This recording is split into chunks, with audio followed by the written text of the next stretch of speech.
Hi, I'm Jessica, and I came to know the Lord at a really young age. I was in a foster home when I was 6 years old, and I was told that I was unwanted and that my mother gave me away because she'd rather do drugs than have a child. And I remember a kid at school, her mom would always take me to church on Sundays with them, which I thought was really fun.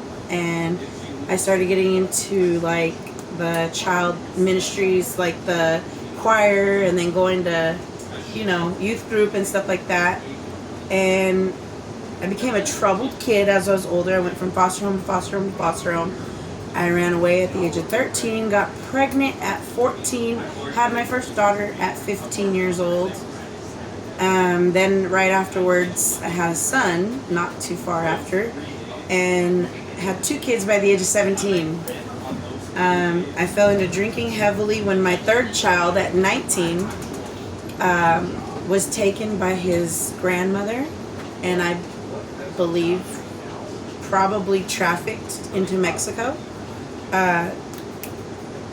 And I thought that was the end of my life. I fell into drinking heavily, going out to bars, doing drugs. I fell into some criminal thinking with these gentlemen. I got put in a really scary position and I ended up stabbing somebody. I was facing 9 years of prison at the time, at the age of 19 years old. And something just told me while I was in county jail, when I was waiting for my sentencing, something told me to just trust that God's going to take care of me and I'm not going to do 9 years in prison for my first time ever in jail.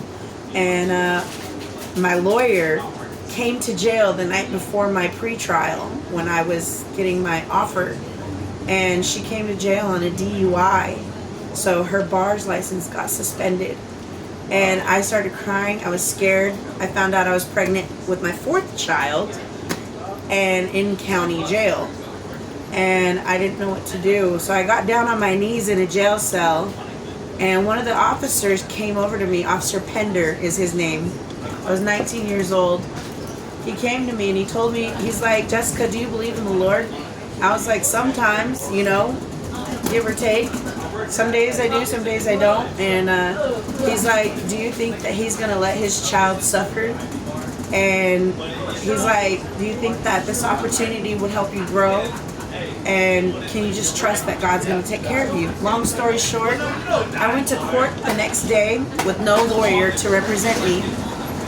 And when they were trying to give me the 9 years and reassign me another attorney, I asked the judge, and I said, "Your Honor," I was like, with all due respect, I was like, "Can I please not have a attorney? Can I go back to discussing that plea offer you guys gave me for 5 years instead?" I was like, because I'd really just rather go to prison. And I was like, I want to go to prison.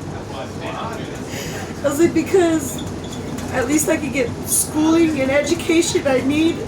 I was like, my kids are okay where they're at with their grandmother.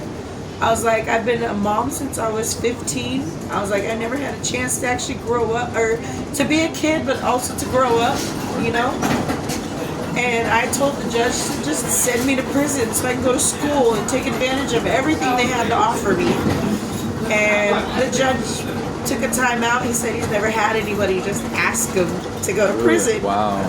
He's like, "You have goals." He's like, "I see you have goals for when you get in there." He's like, "I can't just dismiss this case. It's not just going to go away." He's like, "But as long as you're serious about taking the opportunity to go to school and do what you can to better your life," he's like, I'll reduce the sentence from 9 years to 5 years, 10 months. And I only did 37 months out of that time. Wow. Well, so 3 years and a month. Now jumping to today, so you finally took care of some other charges. You don't have to go into detail about it, and you've just recently got out of prison for taking care of some charges. Charges, yep. And then, so when did the Lord really start? So you have a strong testimony now for Christ. So when did the Lord really start working in your life more recently, of bringing your testimony and what He's done in your life? The honest to God truth they tried to give me 30 years more recently, and I didn't go to a prison. I went to a county jail, and I was in there for 4 years, from 2020 until May. Folks, if you're holding at 8 p.m. And 8 p.m. dinner reservation, please make your way to the dining room tables are ready. they 8 p.m. said dinner reservations for the dining room, please wait at the door to be seated. with the charge they were trying to accuse me of, which is like a horrible crime, that they were going to give me 30 years to life, and my only plea offer was 20 years. The last day that I was in county jail, they didn't have evidence, fingerprints or anything on the weapon, but I was willing to just go ahead and go to prison. I was tired of fighting it in a county jail. The officers came to my jail cell and they told me to roll up, pack your stuff, you're getting out. Wow. Out of nowhere. And I didn't believe them. I was like, nah, because they like to mess with me. I'm really Right. cool with officers, Right. actually. They're like my friends, you know. I did a lot of time with them. And they told me to roll up, pack your stuff, you're going home. And I was like, nah, I didn't even go to court. I haven't been sentenced. What do you Wow. mean I'm getting out? They're like, just pack your stuff, let's go, child. And I was like, oh my God. And I've cried. All the inmates hugged me. And So was you was seeking the Lord during that time in the county? whole time I've been seeking him. And I was not even stressing about 30 years. I had no worries at all. I didn't care. I knew no matter what, if I was doing 30 years, that I knew that God had me in that prison for a reason.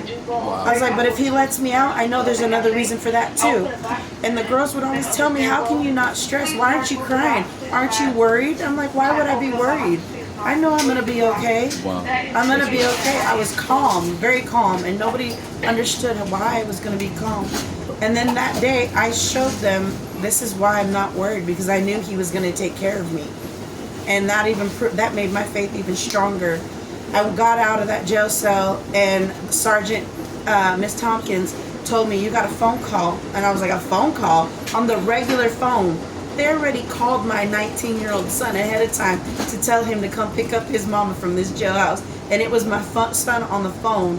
And I knew right there, I touched the grass for the first time. I got to see the sun, because we don't have no windows in that jail. And there's no yard, like a real rec yard to go outside. So I hadn't even seen the moon and the stars for 4 years. Wow. And I just knew, like, that was a work of God. And that was me showing them, this is faith. Like, I've done that. This is faith. I wasn't worried about doing that time. I was okay with it. It would have sucked, but I was going to be okay no matter what. There was a purpose for me, you know? And so you're going to be taking care of some other legal issues here, but you have an opportunity now to be involved in a prison ministry for Yes. women. Yes. Okay, and so that is great. So what would be, what is your favorite Bible verse? Trust in the Lord with all your heart and lean not on your own understanding. Which Proverbs. is Proverbs 3:5. Yeah, that's good. And so if, what would you encourage And be somebody? still and know that I'm God. Very important. That was one. another one that Yes. made me, in Psalms, that made me sit in there.